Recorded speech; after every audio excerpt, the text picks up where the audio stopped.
there is a voice that has been trying to reach you. Not through your ears, not through your thoughts, through something older than both.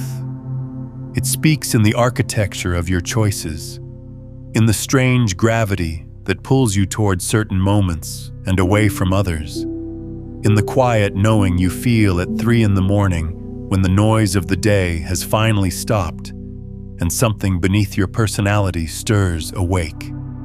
You have felt it. You may not have had a name for it, but you have felt it in the way a sentence in a book once stopped you cold, in the way a dream left a residue that lasted for days, in the way you sometimes look at the trajectory of your own life and sense, with an almost unbearable clarity that you are not yet living the version of it that is actually yours. What if that feeling is not restlessness? What if it is not anxiety, not dissatisfaction, not the chronic modern habit of wanting more? What if it is a message? And what if the sender is not some external deity, not some cosmic authority handing down commandments, but the version of you that already exists on the other side of the transformation you keep postponing? Tonight, we are going to sit with something that most spiritual content will not touch honestly. We are going to talk about Thoth, not the cartoon version, not the greeting card mysticism that reduces one of the most sophisticated wisdom traditions in human history to an Instagram quote about manifesting abundance. We are going to talk about what the Hermetic teachings attributed to Thoth actually say about the nature of time, about the relationship between mind and matter, and about why the person you are becoming may be far more real than the person you believe yourself to be right now. And we are going to do it with the same rigor you would bring to understanding a physics experiment, because the principles underneath these ancient texts are not decorative. They are operational.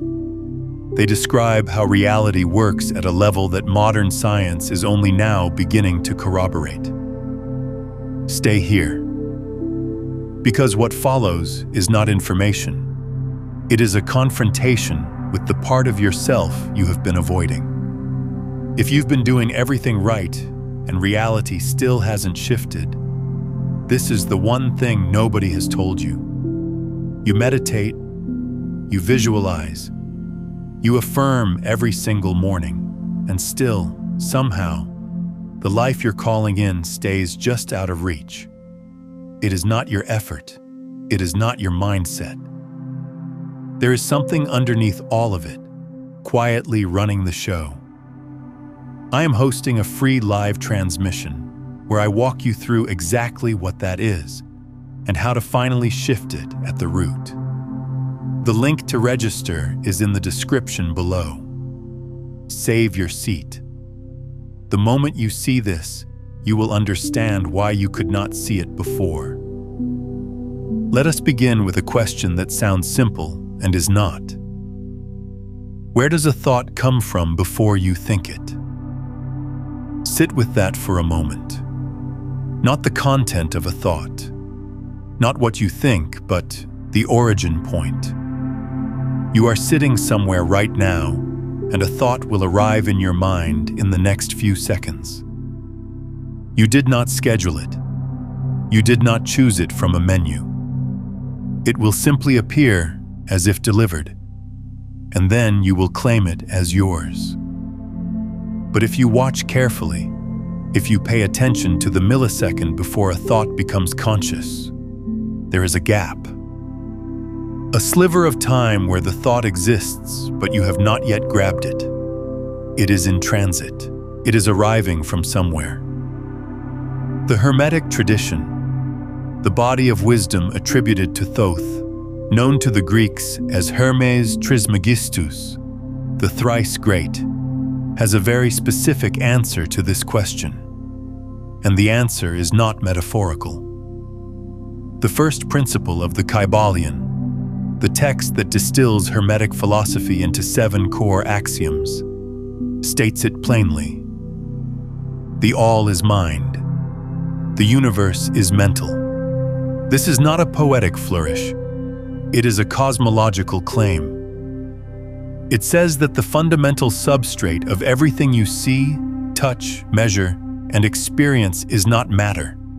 It is not energy in the way physics typically frames it. It is consciousness. Mind is not something that happens inside a brain. A brain is something that happens inside mind. Now, if you have spent any time studying quantum mechanics, something about that claim should make the hair on the back of your neck stand up.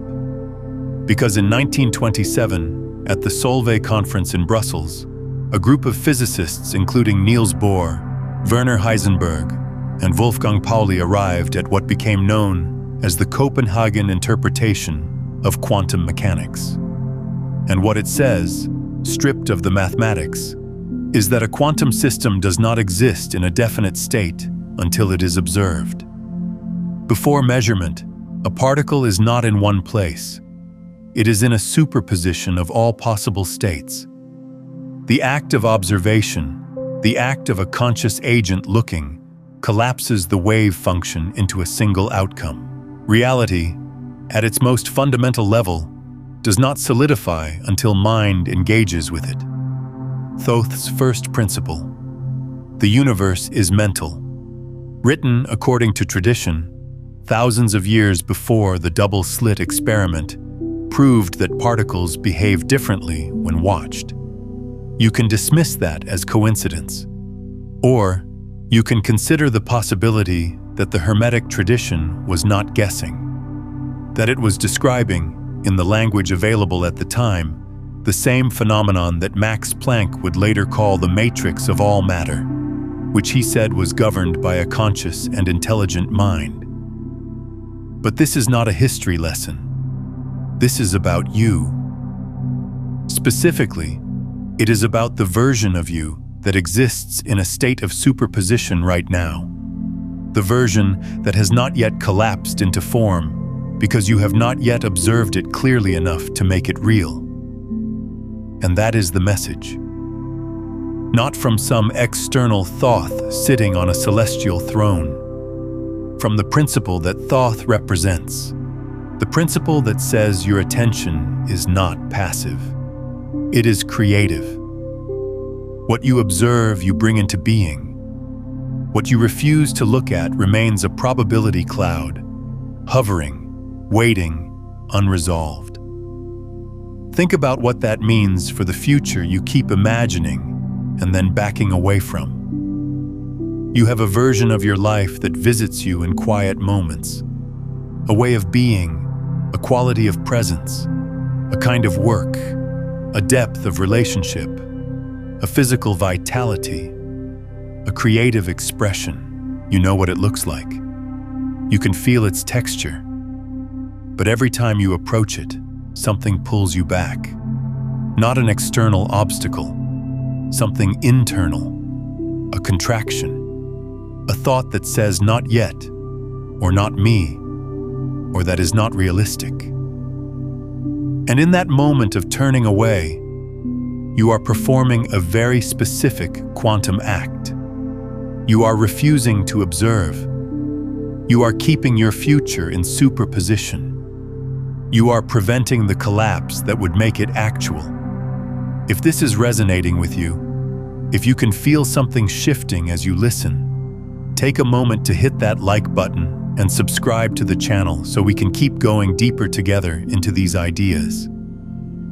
The Hermetic tradition calls this the second principle, the principle of correspondence. As above, so below. As below, so above. This is usually quoted as a mystical aphorism, but its operational meaning is precise. It says that the patterns that govern the smallest scale of reality also govern the largest. That what is true for a photon passing through a slit is also true for a human being passing through a life. The same laws apply. The same relationship between observer and observed holds. You are not exempt from quantum mechanics because you are large. You are a quantum system, an astronomically complex one, but a quantum system nonetheless. And the rules do not stop applying just because the system gets complicated. So when you stand at a crossroads in your life and you feel two possible futures pulling at you, one familiar and contracting, one unknown and expanding, you are not experiencing indecision. You are experiencing superposition. Both futures are real. Both exist as probability. And the one that becomes your actual lived experience will be determined not by fate, not by luck, not by the external circumstances you keep blaming, but by where you place your sustained, coherent observation. This is the message your future self is sending. Not in words, in pull. In that strange magnetic tug you feel toward the life you are not yet living. That tug is not fantasy. It is not wishful thinking. It is the felt experience of a probability wave reaching backward through time, trying to attract the observation it needs to collapse into form. And yes, I said backward through time, because this is where Thoth's teaching and modern physics converge in a way that should stop you in your tracks. In 1978, the physicist John Archibald Wheeler proposed what he called the delayed choice experiment. The idea was radical. He wanted to know whether the decision to observe a photon could affect what the photon had already done in the past. Not what it would do, what it had already done. The experiment was eventually carried out, most notably in 2007 by a team in France, and the result was unambiguous. The choice to observe a photon after it had already passed through the experimental apparatus changed whether it had traveled as a wave or a particle. The observation in the present altered the behavior in the past. Read that again. The present changed the past. I want to pause here and ask you something. Have you ever experienced a moment where you felt your future self pulling you forward? A moment of knowing that seemed to come from somewhere ahead of you rather than behind you? Drop that in the comments. I think you will be surprised how many others here share that exact experience. The Hermetic tradition has a name for this: the principle of cause and effect. The Kybalion states that every cause has its effect and every effect has its cause. But it adds something that most people skip over. It says that the masses are carried along, obedient to their environment, the wills and desires of others, and to the effects of inherited causes. But the masters, rising to the plane above, dominate their moods, characters, qualities, and powers, and become movers instead of pawns. What this means, translated into the language of the delayed choice experiment, is that most people live as effects. They experience their present as caused by their past. My childhood made me this way. My trauma shaped me. My circumstances limit me. And within a certain frame, that is true. Causes do produce effects. But the Hermetic teaching says there is a higher plane of operation where this sequence reverses. Where the future you choose to observe, the future you commit to with the full weight of your consciousness, reaches backward and reorganizes the causal chain that leads to it. Wheeler himself hinted at this. He said that we are participants in bringing into being not only the near and here, but the far and long ago. That the universe is a participatory universe. That observation is not a spectator sport, but a creative act that shapes reality retroactively. Your future self is not a metaphor. It is a probability state. And it is reaching toward you right now, not through time as you understand it, because time as you understand it is a flattened, linear version of something far more fluid, but through the field of consciousness that connects all points of your existence simultaneously. The question is not whether the message is being sent. The question is whether you are willing to receive it. And receiving it requires something very specific. It requires you to stop identifying exclusively with your past. This is where most people get stuck. Not because they lack desire, not because they lack information, but because their identity is welded to their history. You think you are the sum of everything that has happened to you. You think your personality, your limitations, your patterns, your fears, all of it is you. But the Hermetic tradition says something different. It says you are the observer of all of that. You are the awareness in which your history appears, and the observer is not bound by what it observes. The eye is not limited by the landscape it sees. The consciousness that watches your fear is not itself afraid. The awareness that notices your pattern is not itself patterned. This is the third principle at work, the principle of vibration. Nothing rests, everything moves, everything vibrates, and what this means practically is that the identity you think is solid, the personality you think is fixed, the self you think is you, is actually a vibrational pattern, a frequency, a habit of energy.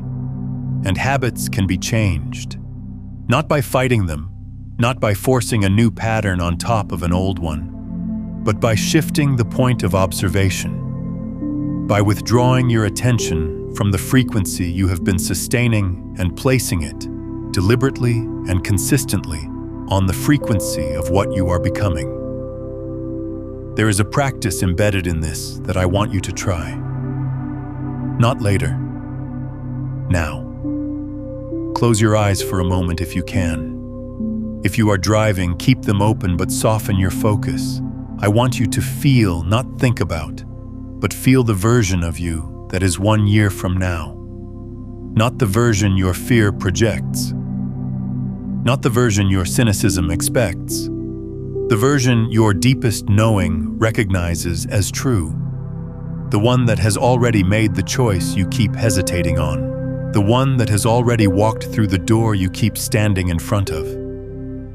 Do not visualize this person from the outside, as if watching a movie. Become them. Feel what it feels like to be inside their body. Notice how they breathe. Notice the quality of their stillness. Notice how they hold their shoulders. Notice the steadiness behind their eyes. This is not imagination. This is observation. And observation, as we have established, is what collapses probability into actuality. Now notice something. As you hold that feeling, something in your chest shifts. There is a warmth, or an expansion, or a settling. Your nervous system responds to this observation as if it were real, because at the level of your biology, it is real. Your body does not distinguish between a vividly held internal experience and an external event. This is not New Age speculation. This is the basis of the placebo effect, one of the most well-documented phenomena in medicine. A sugar pill with no active ingredient can reduce pain, lower blood pressure, even shrink tumors, because the patient's observation, their belief, their sustained internal experience of healing sends signals to the body that are chemically identical to the signals sent by actual medication.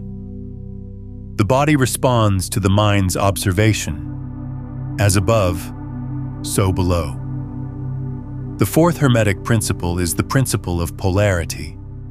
Everything is dual. Everything has poles. Everything has its pair of opposites. Like and unlike are the same. Opposites are identical in nature, but different in degree. Heat and cold are not two different things. They are the same thing.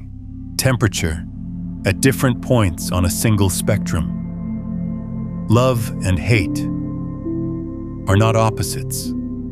They are the same energy at different intensities. And here is why this matters for the message your future self is sending you. The life you are living now and the life you sense is possible are not two different lives. They are the same life at different points on a single spectrum. You do not have to be someone else. You do not have to destroy who you are and build a new person from scratch. You have to move along the spectrum. You have to shift the degree. And the mechanism for that shift is not effort in the way you have been taught to think about effort. It is not grinding, pushing, forcing. It is attentional. It is about where you place your awareness and how long you hold it there. Think about what happens when you are afraid. Your attention locks onto the thing you fear. It becomes narrow, fixated, repetitive. You rehearse the worst outcome. You feel it in your body. Your muscles tighten. Your breath shortens. Your digestion slows. Your immune function dips. Your entire biology reorganizes itself around the object of your sustained attention. Fear is not just a feeling. It is a creative act. It is observation collapsing a wave function. And the wave function it collapses is the one you do not want. Now think about what happens when you are in love. Not romantic infatuation, but genuine, deep love. Your attention expands. Your body softens. Your breath deepens. Your immune function strengthens. You become more creative, more generous, more resilient. Your biology reorganizes itself around the object of your sustained attention, and the wave function it collapses is one of connection, vitality, possibility. Same mechanism, different observation, different reality. This is not philosophy. This is physiology. The Institute of Heart Math has spent decades documenting the measurable electromagnetic field produced by the human heart, a field that extends several feet beyond the body and changes its coherence pattern based on the emotional state of the person. When you are in a state of fear, frustration, or anxiety, the heart's electromagnetic signal becomes erratic, jagged, incoherent. When you are in a state of appreciation, care, or love, the signal becomes smooth, ordered, coherent. And here is the part that matters. That coherent signal does not stay inside you. It radiates outward. It interacts with the fields of other people. It interacts with the quantum field itself. You are, quite literally, broadcasting a frequency into the fabric of reality, and reality is responding to the pattern of that broadcast. Let me ask you this. What is the one old pattern, the one old frequency that you know you are ready to release? Name it in the comments. There is something powerful about declaring it, about collapsing that wave function of letting go right here, right now, in front of this community. The fifth Hermetic principle, the principle of rhythm. Everything flows out and in. Everything has its tides. All things rise and fall. The pendulum swing manifests in everything. The measure of the swing to the right is the measure of the swing to the left. Rhythm compensates. This principle explains something that most people find deeply confusing about the process of transformation. It explains why change is not linear. You commit to a new way of being. You feel the expansion. You taste the possibility. And then, inevitably, the pendulum swings back. You fall into the old pattern. The old fear returns. The old habit reasserts itself, and you interpret this as failure. You think you have lost the progress. You think the transformation was not real. But the Hermetic teaching says no. The swing back is part of the rhythm.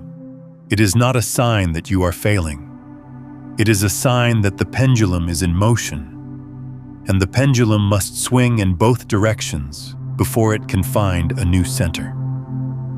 What matters is not whether you swing back. You will. What matters is whether you swing back to the same depth. Because if you have genuinely shifted your point of observation, if you have genuinely held the frequency of your future self long enough to alter your baseline, then the backward swing will not reach as far as it used to. You will fall, but you will not fall as deep. And over time, the arc narrows, the oscillation dampens, and what was once a wild swing between old and new becomes a gentle rocking around a new center of gravity. This is how transformation actually works. Not as a single dramatic leap, but as a gradual recentering of the pendulum. Your future self knows this. Your future self has already been through the swings. Your future self is standing at the center that you are oscillating toward. And the message is not, hurry up. The message is not, you are running out of time. The message is, trust the rhythm. Stay with the observation. Do not mistake the backward swing for the end of the journey. But there is an urgency here, and I do not want to soften it into something comfortable. The urgency is not that time is running out in some cosmic deadline sense. The urgency is that every day you spend identified with the old pattern. Every day you spend observing the fear instead of the possibility. Every day you spend rehearsing the past instead of feeling into the future is a day the pendulum swings deeper into the old groove. Neural pathways strengthen with repetition. This is Hebb's law, one of the foundational principles of neuroscience. Neurons that fire together wire together. The thought pattern you repeat today becomes easier to repeat tomorrow. The emotional state you sustain today becomes the default state tomorrow. You are not standing still. You are always moving in one direction or the other, and the direction you are moving is determined by what you are observing. This is the sixth Hermetic principle. The principle of cause and effect, which we touched on earlier but now need to go deeper into. Because this principle does not just say that causes produce effects, it says that there are many planes of causation, and that those who operate on a higher plane can use the laws of the higher plane to rule on the lower. What does that mean in practical terms? It means that if you operate only on the plane of physical action, you are subject to the causes and effects of that plane. You push, something pushes back. You work hard, you get tired. You fight a pattern, the pattern fights back. But if you rise to the plane of mind, to the plane of observation and attention, you can initiate causes that the physical plane cannot resist. Because mind is prior to matter. Observation is prior to form. The wave function is prior to the particle. This is not about bypassing effort. It is about sequencing it correctly. Most people try to change their external reality first and hope their internal state will follow. They change the job, the relationship, the city, the body, and then wonder why they feel the same. The Hermetic teaching says, reverse the sequence. Change the observation first. Shift the internal frequency first. And then watch as the external reality reorganizes itself to match, not because of magic, but because of the same principle that makes a photon change its behavior when observed. You are the observer. Reality is the photon, and it will behave according to how you look at it. If you are feeling the depth of what we have been moving through, there is something more I want to offer. Have you spent years chasing manifestation, visualizing, affirming, raising your vibration, only to watch the same patterns repeat. Every traditional method assumes the same thing, that you are separate from what you want. That separation was never real. You were chasing a signal you were already broadcasting. Beyond the frequencies, a quantum guide to consciousness mastery walks through all 9 frequencies. From the dense transmissions trapping you, through the ascending currents, to the master frequencies where consciousness becomes the field. Every method you tried sent a signal outward. This one tunes the signal you already are. Every day you delay, your nervous system broadcasts the same old signal, and breaking free gets harder. So move on it tonight. The link is in the pinned comment below. Now, let us continue with the practice that brings all of this into direct experience. There is a specific practice I want to offer here, and it is tied directly to the Hermetic principle of mentalism. The idea that the universe is mental and that your mind is a localized expression of the universal mind. This practice is not meditation in the way most people think of meditation. It is not about emptying your mind. It is about directing it. Here is what I want you to do. Choose one area of your life where you feel stuck. Not vaguely stuck, specifically stuck. Maybe it is a relationship where the same argument keeps recurring. Maybe it is a creative project you keep starting and abandoning. Maybe it is a health pattern you cannot seem to break. Maybe it is a financial ceiling you keep hitting. Pick one. Now, instead of thinking about this area, I want you to feel into the version of it that is already resolved. Not the steps to get there. Not the plan. Not the how. The felt sense of it being done. Complete. Resolved. Integrated. Feel what your body feels like in that reality. Feel what your mornings feel like. Feel the quality of your attention when this area is no longer a source of friction. Hold that feeling for 2 minutes. Not 2 hours. Not 2 days. 2 minutes. But hold it with total commitment. Do not let the old pattern interrupt. Do not let the voice that says this is not real pull you out. For 2 minutes, observe the resolved version with the same intensity you usually reserve for observing the problem. What you are doing in those 2 minutes is collapsing a wave function. You are performing the same act that a physicist performs when they set up a detector at one slit or the other. You are choosing which possibility becomes actual by choosing which one you observe. And if you do this consistently, not once but daily, you will begin to notice something strange. The external circumstances around that stuck area will begin to shift. Not because you wished them into existence, because you changed the signal you were broadcasting into the field, and the field responded.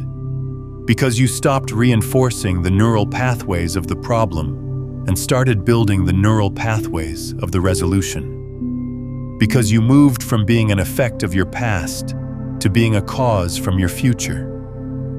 This is the message. This is what Thoth's teaching, stripped of the mythology and the golden headdress and the ibis-headed iconography, actually says. It says you are not a creature buffeted by circumstance.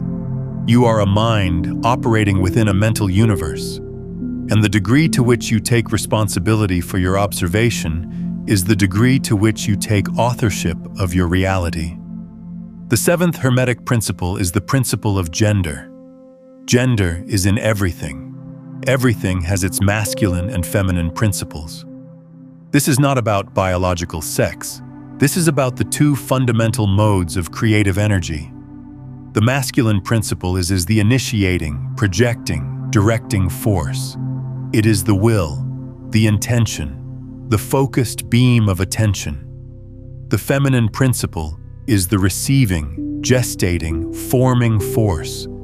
It is the field that takes the seed of intention and grows it into form. It is the subconscious mind. It is the body. It is the quantum field itself, pregnant with possibility, waiting for observation to give it shape. Most people are out of balance between these two principles. They are all masculine, all force, all pushing, all trying to make things happen through sheer will, and they burn out because they never allow the feminine principle to receive and gestate. Or they are all feminine, all receiving, all waiting, all hoping, and nothing manifests because there is no directed intention to seed the field. The Hermetic teaching says both are necessary. You must hold the clear, focused observation of what you are becoming. That is the masculine principle, the directed beam of consciousness, and you must simultaneously release the need to control how it arrives. That is the feminine principle, the trust in the field's capacity to organize matter around your signal. This is the balance. This is the dance. And when both principles are operating in harmony, manifestation is not something you do.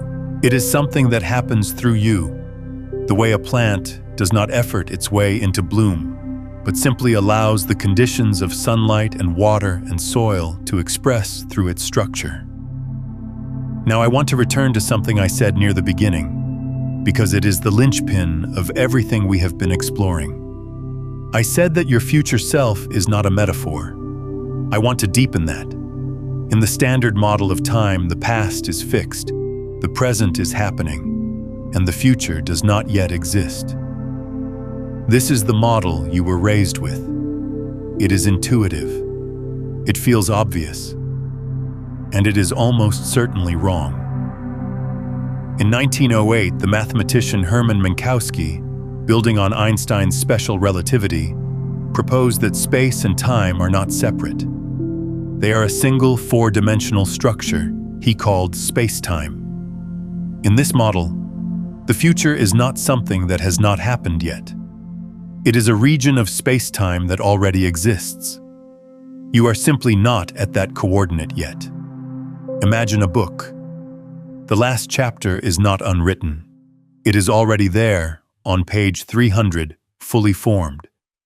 You are just on page 112. The end of the story exists. You have not read it yet.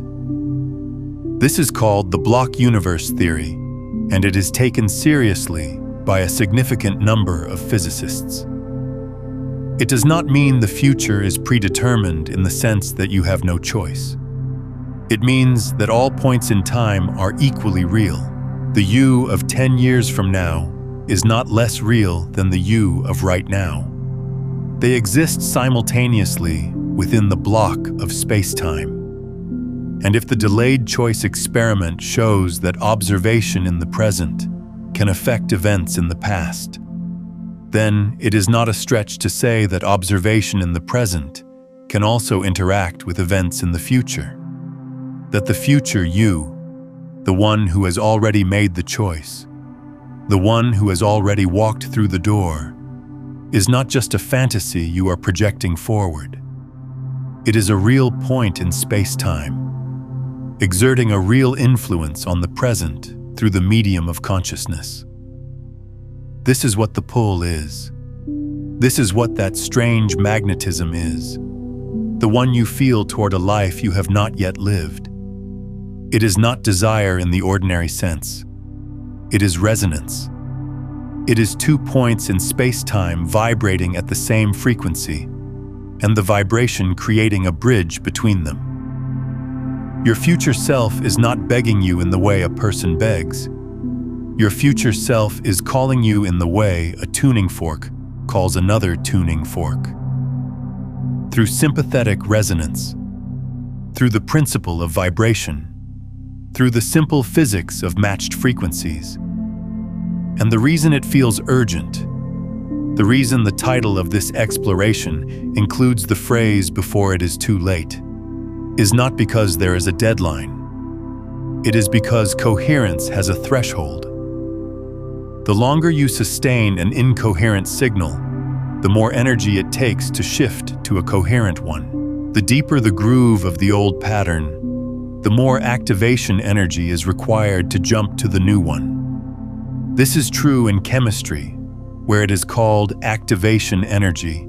It is true in neuroscience, where it is called synaptic strengthening. And it is true in the Hermetic framework, where the principle of rhythm says that the pendulum's swing deepens with repetition. You are not running out of time in the absolute sense, but you are deepening a groove every day. And the deeper the groove gets, the harder the climb out becomes. Not impossible. Never impossible. But harder. And your future self, the one who exists at the coordinate where the groove has been transcended, knows this, feels this, and is sending the signal now through every quiet moment, through every flash of knowing, through every dream that leaves you shaken, through every sentence that stops you cold. Because now is when the activation energy is lowest. Now is when the jump is most available. Now is when the observation can most easily collapse the wave function in the direction of what you are becoming rather than what you have been. Consider coming back to this video tomorrow morning, before the noise of the day begins, and letting these principles reset your frequency from the very start. Or send it to someone you know who is standing at their own crossroads right now. When you share these ideas, you do more than pass along a video. You create a ripple in the field of collective awareness. And that ripple reinforces your own understanding of these principles, deepens your own coherence, and accelerates the very shift you are moving toward. The act of sharing becomes part of your observation. So what do you do with this? How do you honor the message? How do you stop being an effect and start being a cause? You begin by changing what you observe, not what you do, what you observe. Because doing follows observing the way a shadow follows a body. You do not change the shadow by grabbing it. You change the shadow by moving the body. And the body, in this metaphor, is your attention. Tomorrow morning, before you check your phone, before you read the news, before you engage with a single external stimulus, I want you to spend 5 minutes observing your future self, not thinking about them, observing them, feeling into their body, breathing their breath, noticing the quality of their awareness, holding the frequency of their reality as if it were already yours, because it is already yours. It exists. You are just not at that coordinate yet. But consciousness is non-local. Consciousness is not bound by space-time in the way matter is. This is what non-locality means in quantum mechanics. The experimentally verified fact that two entangled particles can influence each other instantaneously across any distance, as if space does not exist between them. Your consciousness and the consciousness of your future self are entangled. The distance between you is not measured in years. It is measured in frequency, and frequency can be shifted in a breath. 5 minutes. Every morning. Not as a ritual, not as a discipline, as an act of observation, as a scientific experiment in which you are both the experimenter and the experiment. Observe the future. Let the wave function collapse. Let the Hermetic principles do what they have always done, which is describe the actual mechanics of a universe that is, at its foundation, made of mind. There is one more thing, and this may be the most important part of the entire message. The Hermetic tradition teaches that Thoth was not merely a god or a mythological figure. Thoth was described as the scribe of the gods, the keeper of records, the master of words of power. In Egyptian cosmology, Thoth was the one who spoke the words that brought creation into being. Not who built creation with his hands, who spoke it, who used language, vibration, frequency to organize the formless into form. This is not unique to Egyptian mythology. In the Gospel of John, the opening line reads, "In the beginning was the Word." In the Hindu tradition, the universe begins with the sound Om, the primordial vibration. In quantum field theory, the most fundamental description of reality is not particles or waves, but fields, and fields are defined by their vibrational modes. The message your future self is sending is not content.